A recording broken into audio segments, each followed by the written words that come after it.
Kia ora koutou, katoa. Nau mai, haere mai, welcome all to this update on Covid-19 in Aotearoa, New Zealand. I'm Andrew Old and I'm joined today by the Ministry of Health's Chief Science Advisor, Dr Ian Town, and Te Whatu Ora National Medical Director, Dr Pete Watson. Thank you both for your time today. I will start by providing our latest assessment of the Covid-19 outbreak before moving on to what we can do to best protect ourselves and our loved ones over the coming months.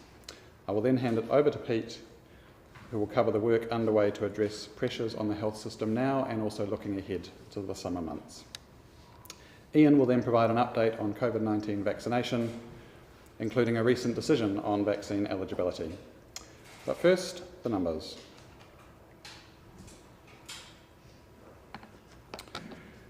As you will have seen from our weekly updates, Covid-19 cases have been increasing over recent weeks. After 4 weeks of steady increases, the last 2 weeks have seen a stabilisation of numbers, with the 7-day rolling average now sitting at just over 3,000 cases per day. And latest wastewater results also support that trend of stabilisation. However, as you can see here, the number of patients in hospital with Covid-19 has increased slightly as of midnight, Sunday the 13th of November, with 339 people in hospital with Covid-19, up from 322 the previous Sunday. It's certainly too early to say whether the current plateau in cases will be sustained, and as of course was reported yesterday, cases in the last 2 days do show some signs of increasing again. The takeaway is really that the outlook for summer, with more people travelling and with the unpredictable mix of variants circulating, at this point remains uncertain. As always, we will be watching these numbers closely and continue to plan for a possible continued increase in cases and hospitalisations through to the end of the year. The complex mix of Omicron subvariants now circulating makes it more challenging than previously to predict what the future shape of our outbreak will look like. At this stage, there is no evidence to suggest that the new circulating variants leads to more severe disease, but some, such as BQ.1.1 and XBB, have shown increased growth advantage compared to other variants. These new subvariants are starting to outcompete more established variants internationally and now here at home, most notably BA.5, which, as you know, was dominant recently and is now losing ground, particularly to BQ.1.1, accounting for about 78% of cases in this most recent data, with BQ.1.1 accounting for about 8% and BA.2.75 for about 9%. Overseas, the impact of these new variants has varied between countries, with some experiencing relatively small increases in cases. Encouragingly, in some parts of Europe, a wave of BQ.1.1 cases has not yet led to the same rise in hospitalisations seen in previous waves. This could also be the case for us here in New Zealand, particularly given our relatively high level of hybrid immunity from both vaccination and recent infection at the moment. And we're watching closely this relationship between cases and hospitalisation rates. As has been the case throughout the pandemic, our response needs to prepare and plan for a range of potential scenarios, including such as now when the future shape of the outbreak is uncertain. To continue to inform our response, Covid-19 Modelling Aotearoa has provided some updated modelling reflecting the possible impact on case and hospitalisation numbers linked to new variants, as well as accounting for waning immunity and changes in behaviour, which I'll share in a moment. It's important to note that modelling is not forecasting or predictions, and models always have a high level of uncertainty, particularly with COVID, given the unpredictable impact of new variants, population immunity, and now increasing antiviral use as well. Importantly, the impact of antiviral medicines on future shape of the outbreak will be considered by the group with future models. Given the limited real-world information on new variants, many assumptions required for this modelling have been borrowed from those used for the previous BA.5 wave, which assume that the combined new variants circulating have a growth advantage of about 10%, which is consistent with what's been observed overseas. It does remain to be seen if these variants will behave in this way in the New Zealand context, but we certainly need to prepare for that possibility. So bearing all of those assumptions in mind, The model shows daily cases could rise to a level similar to our peak in July, about between 10 and 11,000 cases per day. Daily COVID-19 hospital admissions could, under these assumptions, peak at just over 100 admissions per day, again slightly higher than the midwinter July peak, while COVID-19 deaths could peak at a similar level again to July. It's important to reiterate that these are not predictions of what will happen, but are plausible models that help us plan. As you can see on the graph with the grey shading, the confidence intervals around these estimates are very wide. The Ministry will continue to closely monitor the circulation of new variants and trends in case counts, which all feeds into updated modelling and continued updated advice on public health settings. One respected modeller was commenting this week on the difficulty caused by the many variables, noting that while we can say there will almost certainly be a continued rise in cases, the timing and height vary widely depending on what parameters you plug into your model. One other thing I want to note at this point is that reinfection rates are also climbing, now accounting for up to 20% of all new daily infections.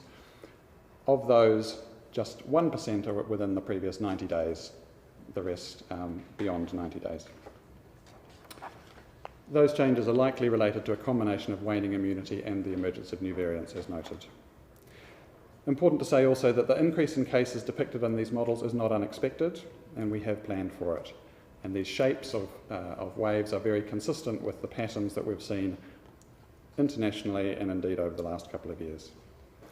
Having said that, neither is it inevitable, and there are steps we can all take to minimise the possible disruption of COVID-19 in our lives in the coming weeks. So 3 factors essentially will dictate where things go next for Aotearoa: waning population immunity, increase in new variants, and the changes in our collective behaviour. Of the 3, the one that we can control is our behaviour. As has been consistent since the arrival of vaccines, the single most effective thing New Zealanders can do to protect themselves from severe disease remains being up to date with your vaccinations. There are currently about 1 million eligible people over the age of 16 who have not yet had their first booster dose, and a further 820,000 people aged over 50 still to get their second booster. If you're due a booster, my message today is book it in before you go on holiday. Secondly, please continue to get tested if you feel unwell. This is important both for yourself, but also to protect those around you, particularly people more vulnerable to severe disease, such as elderly relatives. If you're eligible for antivirals, the earlier you test yourself, get diagnosed and treated, the more effective they are at protecting you. Rapid antigen tests remain free and continue to be effective against the variants currently circulating in New Zealand. We recommend ordering RAT kits in advance of your holiday if you're going to be away from home and taking them away with you. It's especially important to stay at home and test if you are unwell with symptoms and have been exposed to a known COVID-19 case, because the chance that your symptoms are in fact COVID are obviously higher. If that's your setting, please do not travel or take part in events or activities if you're sick or symptomatic. Isolating yourself at home is the most effective action you can take if you are infected with COVID-19 to prevent transmission to others. If hosting events, open windows and doors to ensure good ventilation, or where possible, and hopefully if the summer is a good one, we'll be able to have lots of our events outdoors. Heading into summer, and particularly thinking about travelling for holidays, it's important to think about what you would do if you got COVID-19 while away from home. Plan how you might be able to get home safely, talk through the plan with travelling companions, and if you cannot drive home, it's likely you'll need to stay where you are for your isolation period or find alternative accommodation. Consider packing a kit that contains RATs, hand sanitizer and masks or face coverings, and your prescription medications if you need them. I'll now hand over to Dr. Watson to provide an update on how the broader health system is managing and preparing for the summer. Go to Pete.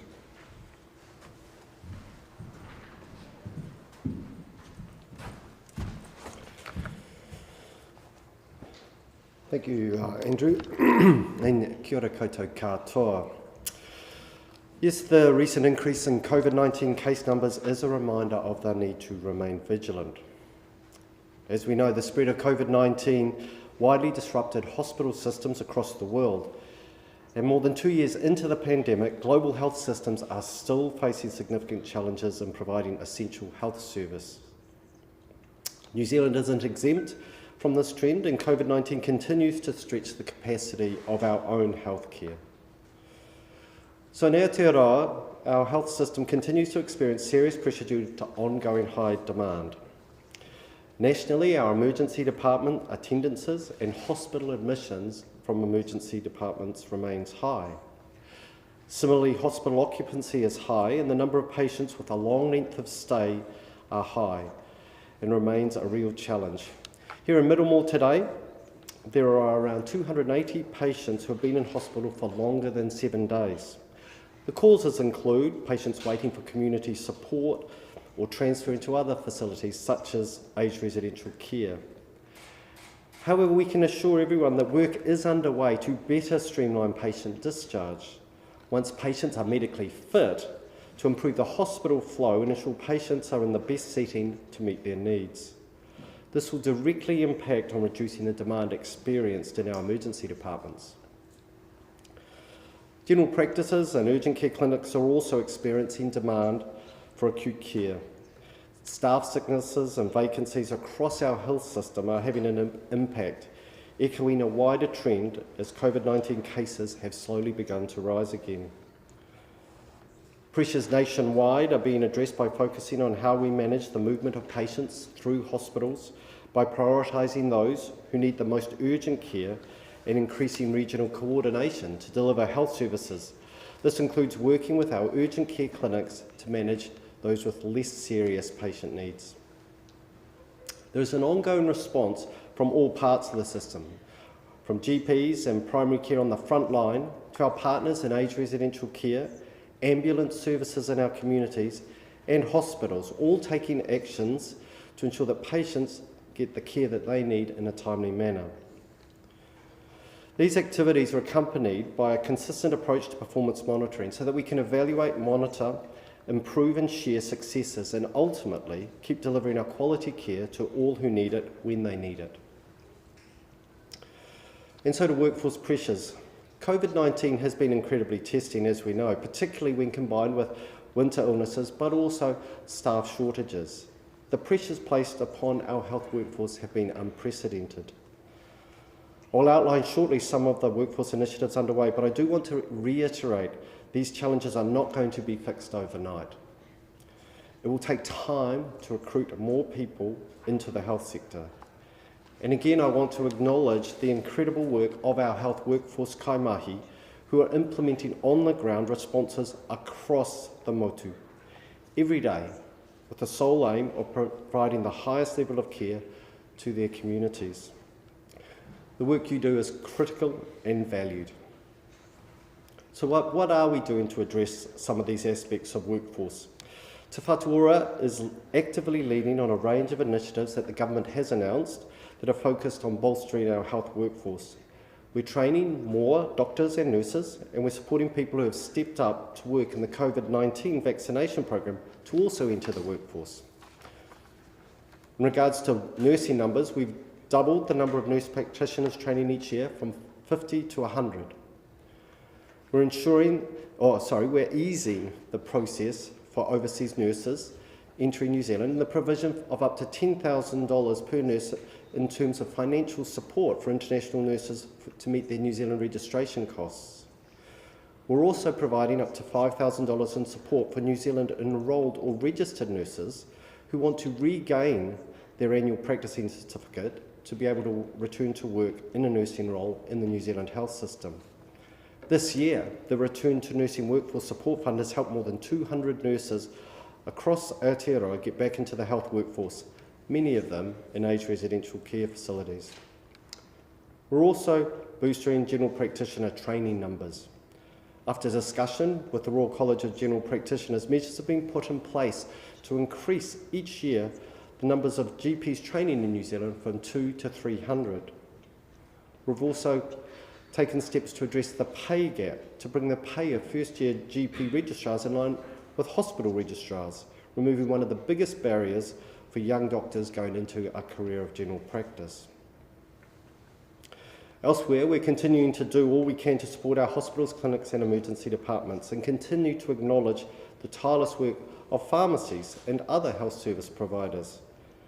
This includes making it easier for health workers to move to New Zealand to help address some of the more immediate workforce shortages we have, whether through our International Recruitment Centre, offering a raft of support to health workers looking to immigrate to New Zealand, or the international recruitment campaign that we are launching this month, tailored for foreign workers in countries that have equivalency, and we'll also have a program of separate communication tailored to New Zealand workers who are working abroad to return to New Zealand. We've already seen positive results from this work, with more than 1,900 healthcare workers having applied to work in New Zealand under the new immigration settings that came into effect in July. It's certainly encouraging to see interest in coming here and healthcare professionals arriving. But we have a way to go. As I've said, it won't happen overnight, and the health system cannot do it alone. So back to easing pressure on the health system. With spring and summer here and on its way, we're asking all New Zealand to choose well their health care. So please consider all the options for care. For example, you can go see your local pharmacist for advice on medication and minor ailments, including cold and flu symptoms. We now also have around 400 community pharmacies across the motu who can also supply COVID-19 antivirals without a prescription. People will need to remember that many mild illnesses, minor injuries, simple back pain and simple post-operative pain are better served at a local primary care practice or urgent care centre. However, if you're unsure of how urgent your condition is, please make sure you call Healthline and obtain free health advice any time of the day or night by calling 0800 611 116. It's available 24/7, even on Christmas Day.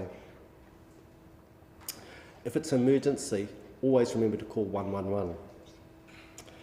And finally, of course, summer is also a time when we come together socially. More often, there are more large-scale events and people move around the country in bigger numbers.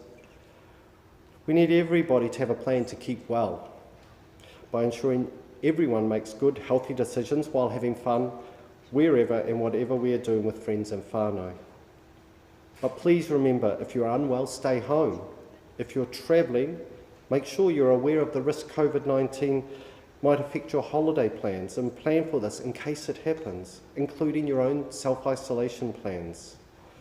Also, make sure you have your regular medications before you go away.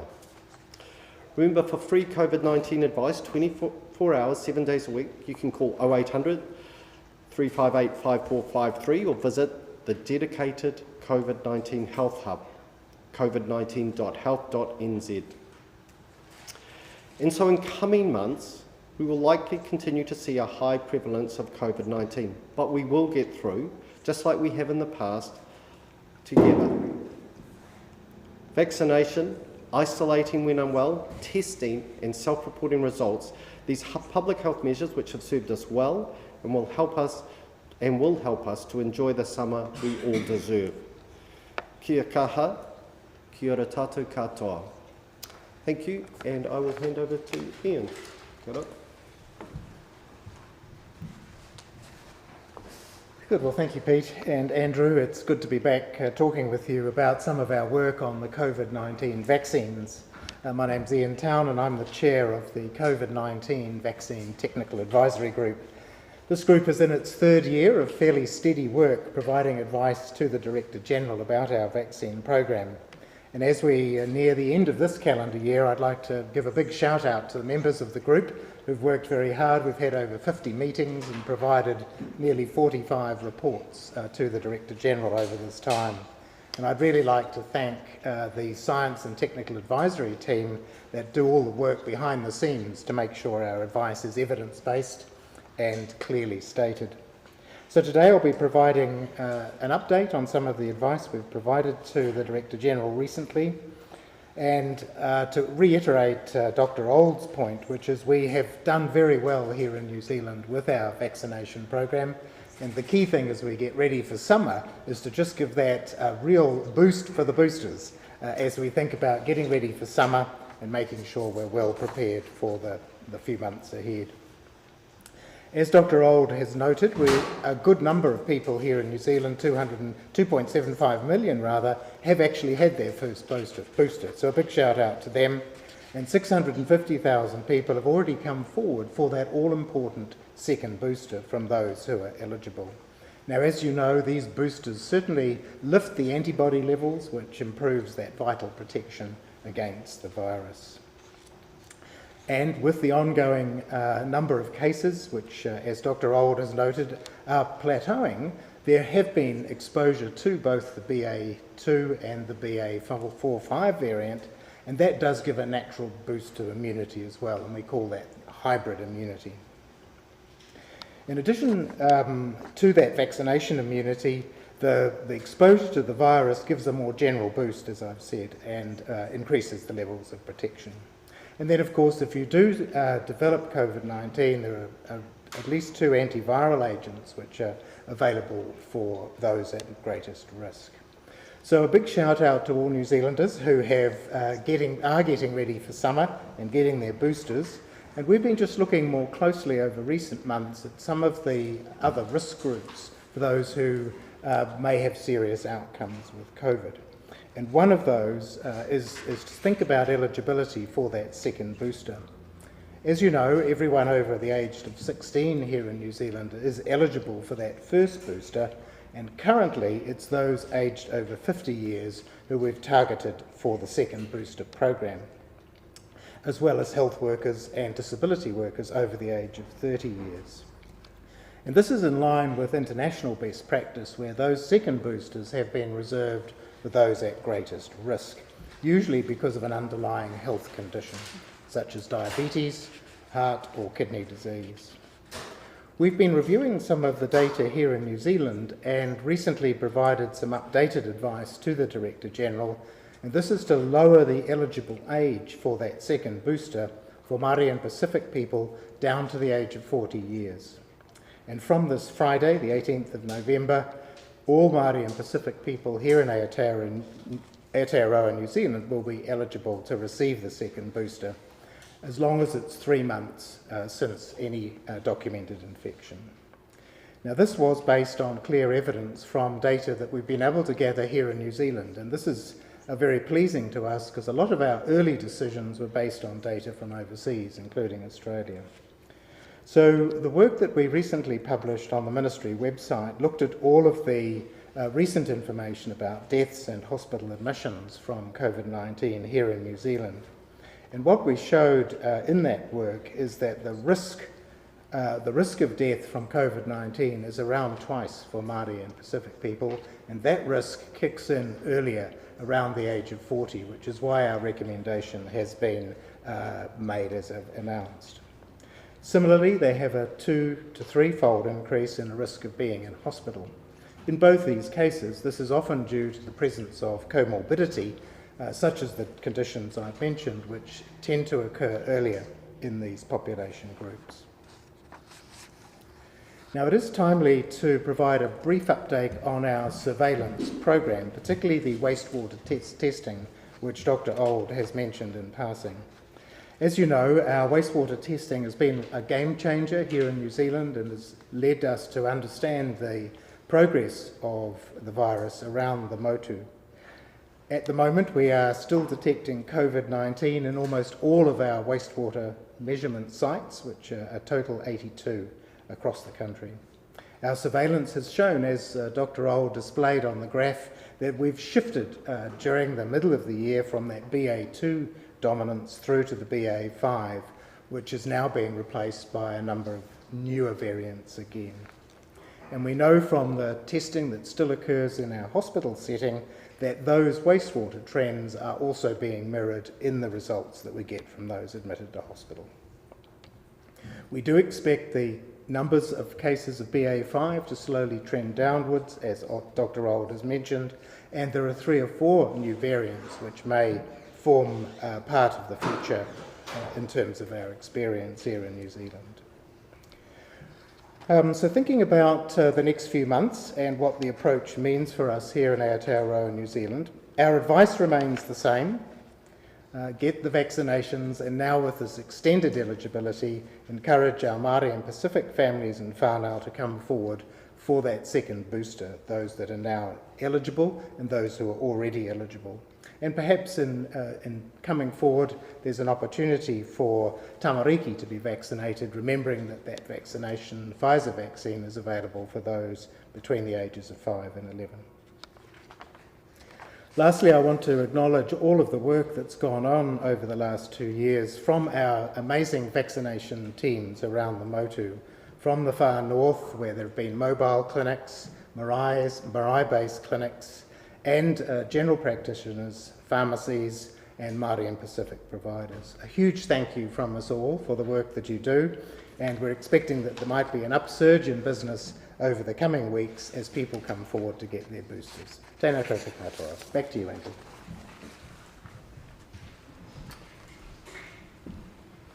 Thank you, Ian, and thank you, Pete, also.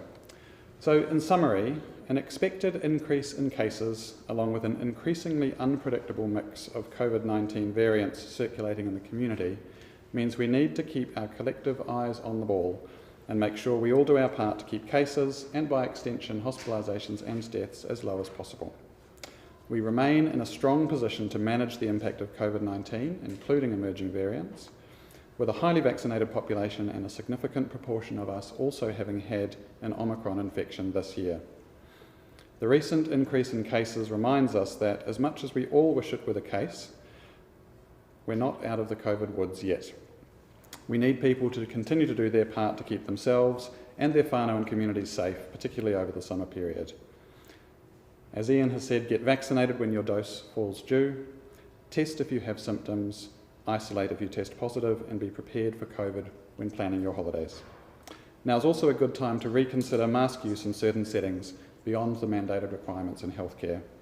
The 3 Cs are a handy back pocket guide to places where the risk of COVID-19 is higher and where masks continue to be recommended.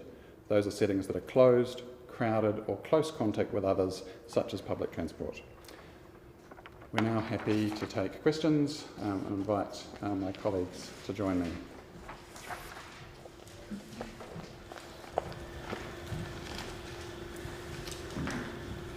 Did you consider a booster just for everybody?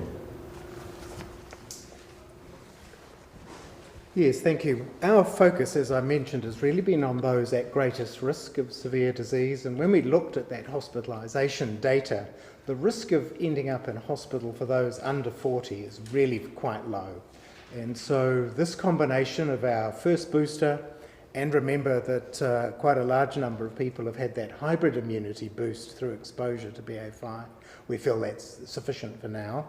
Obviously, around the world, there's a lot of interest in what happens after 6 months, so that we know that antibody levels tend to trend downwards. What we don't know is, does the protection against severe disease start to reduce as well? Once we get more data on that, we may review our booster recommendations. That will occur in the new year, particularly as we get ready for winter next year. Can you look at all about how to get more people taking up that booster, the one that's available already to them? Well, we talk about it a lot, don't we? And as I said, the big shout out to all of our community-based vaccinators, particularly Māori and Pacific. There is a bit of fatigue, I think, about some of the messaging, to be honest, and that occurs in any mass health campaign. So the reason for today's push on that is really just to remind people that the boosters are available. We know they work. They definitely protect against the requirement to go to hospital. So that's a really powerful message for everyone out there. And the whole point of this presentation today is to say, before you go on holiday, let's get some of these things tidied up. What's your recommendation for people that are going to have Christmas parties? Are you saying RATS tests first and things like that? So one of the things that we're working with our colleagues in the National Public Health Service on is a summer checklist.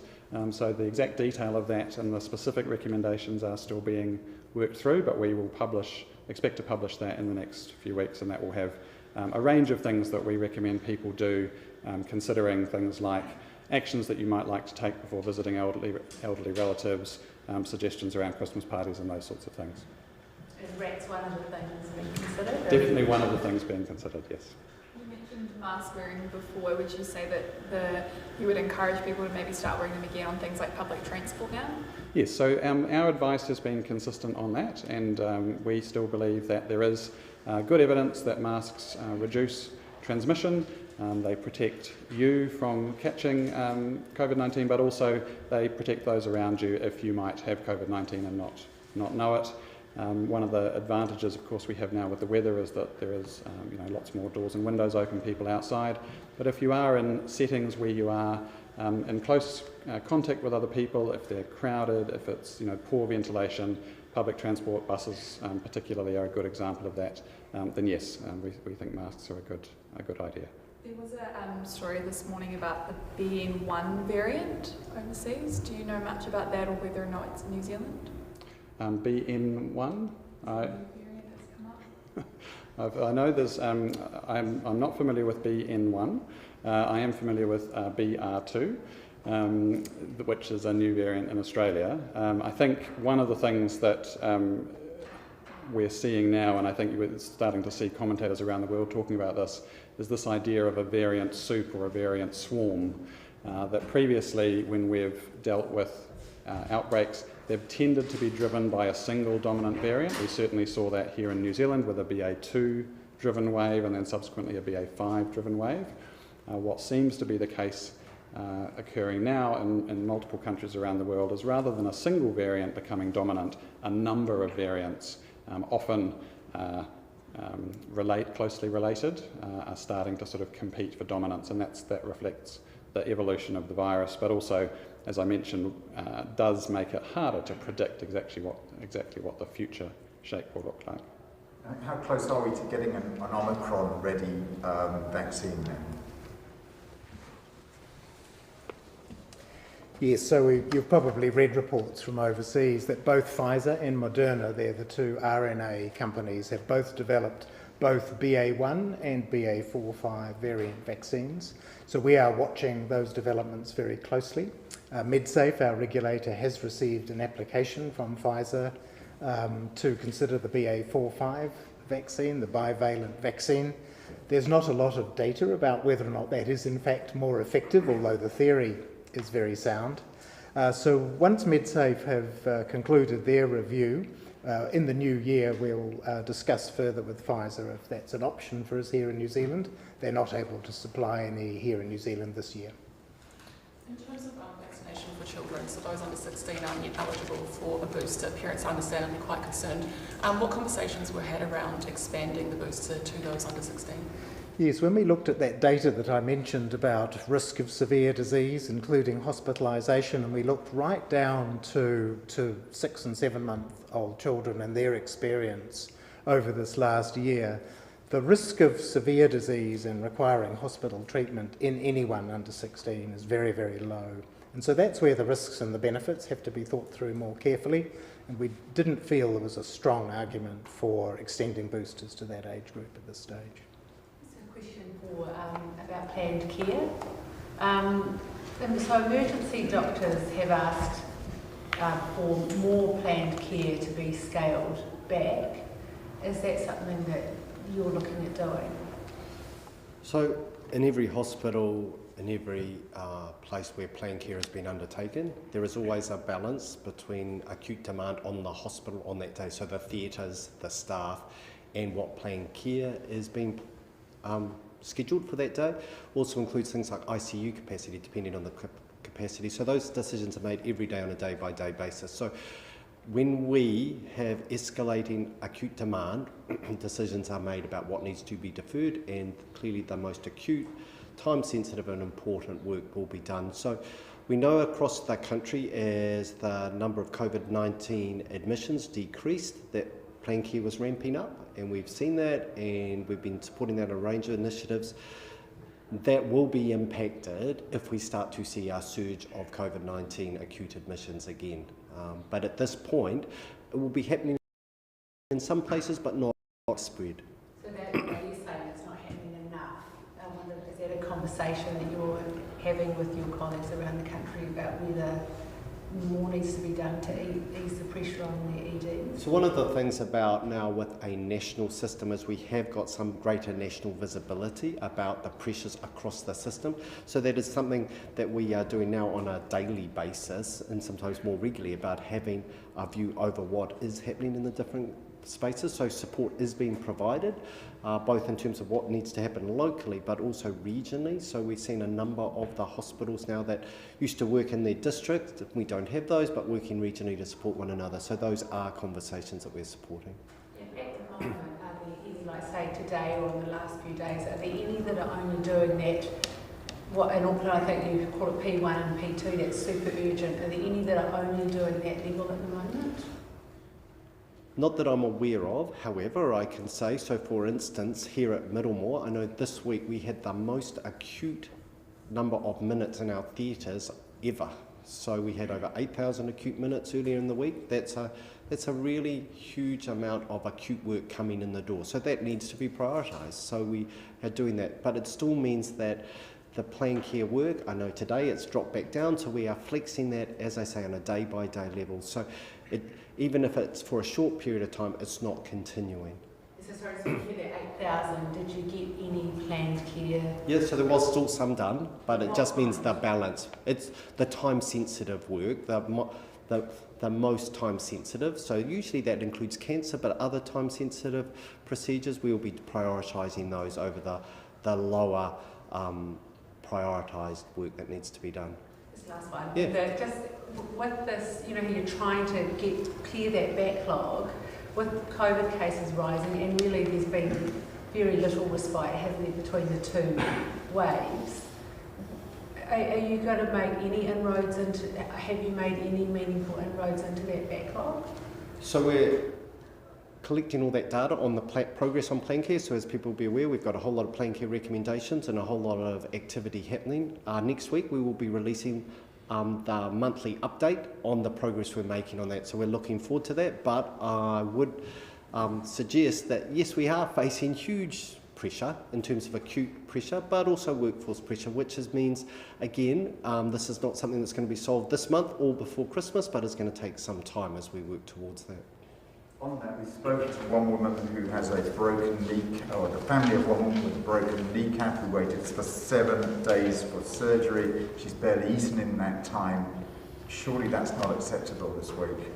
No, I think that's a really disturbing story to hear. I don't know about the details of the clinical case, so can't comment on that, but clearly that is not what we would expect, and we certainly need to be supporting every patient to ensure that they get timely treatment. So I'm sure we'll be reaching out to those people and that patient to not only understand where they're at, but to support to ensure that they get treatment on a timely basis. On that, can you perhaps put the hundreds of people with acute hand, wrist, knee, ankle cases onto the private list, temporarily at least?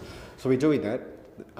This is in the context of us doing a whole lot of work where we outsource from the public hospitals. So public hospitals can't do all the elective work, so we are now working with those in the private system to do that work, and that tends to be the lower priority, the less urgent work, so that the hospitals can focus on that acute demand and the high complexity. So that is part of what we do, but we are also looking to do more of that. You talked about the pressures on the system and the pressures on staffing. Have you got an idea of the numbers of doctors, nurses, etc., that you are down at the moment that you need to have desperately, obviously, with this wave that's going to be coming through? So again, workforce pressures, as I described, are significant in terms of we came into the pandemic now over 2 years ago with workforce shortages, and that has been something that has been really exacerbated by the pandemic. We do know that we not only have those shortages that continue, so maybe 5-6% in terms of the entire workforce, but compounded by winter illness, COVID, and other stress and pressure on our workforce.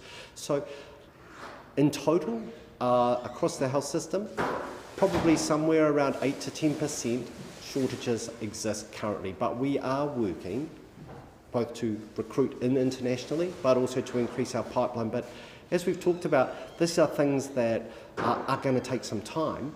So what we need to do in the short term is to support our workforce. So we do that by working from team to team, healthcare provider to healthcare provider to ensure that we are supporting them, but we're also looking at the tasks that are being done. So we're looking to share some of the tasks. So for instance, here at Middlemore, we have a task team every morning, which are healthcare professionals, regulated and unregulated, who come together to see if they can pick up some additional tasks, for instance, on a ward which has got some nursing shortage, for instance, to pick up and work together under supervision. So we're looking at these initiatives to ensure that we can actually manage the essential work that we need to as we recruit an additional workforce. So 8 to 10%, what's that in terms of numbers, in terms of doctors and nurses? What are we talking about here? I don't have those hard numbers on me, but happy to get back to you on that. Is it like tens of thousands or thousands? Depending on where you are at, there will be hundreds. For instance, in a hospital the size of Middlemore, there will be, a couple of hundred, but in terms of nurses. In terms of doctors, it will completely depend on the specialty and the area. So for instance, we might be short in some areas of radiologists or psychiatrists, but we might have our full quota of respiratory physicians and infectious diseases physicians. So it goes specialty by specialty. So it's important to understand where the shortages are. Now, the other thing I would say is that we are now, as a national system, starting to plan this regionally and nationally, so we can work much more collectively. And so we are looking at how staff in one area can support patient demands from other areas. So, for instance, South Canterbury are picking up some of the planned care work because they've got capacity from their neighbouring areas such as Dunedin or Christchurch. So where we've got some workforce and some capacity, we're looking to support those other areas. So this is the joined up system that Te Whātua is now focused on, ensuring that we can actually deliver services more equitably across all of the regions. Guys, we're going to have to start wrapping up soon. So just a couple more questions. Just one more on the public transport, please, if you don't mind, from our newsroom. Would you then look to call on public transport leaders to enforce mask wearing on trains and buses? Look, it's not for us to enforce, to make calls about enforcement. Certainly we, as I said, we encourage transport users to mask up on public transit. I think if you recall, even when masks on public transport were mandated, we still didn't ask bus drivers and people to enforce that. That was very much a message to the community that this is something that we need to do collectively. But I think the message for today is that we do think with cases increasing and projected to continue to increase, that now's a good time to, if you are a public transit user, to reconsider your own mask use in those settings. Just want to clarify, you had the 8,000 acute cases, was that over a week, was it? Well, that's minutes. Minutes, not cases. So what would be... So normally on a normal, so like today when I was up in the operations centre here, there was 3,500 minutes, acute minutes. So 3,500 to 4,000 minutes on an acute day. On a normal day, a work day would be about normal. So that just shows, and it fluctuates obviously, but I think it just goes to show that acute demand is significant, and in a public hospital we need to balance up, what to prioritise dependent on clinical acuity and need. Anyone else?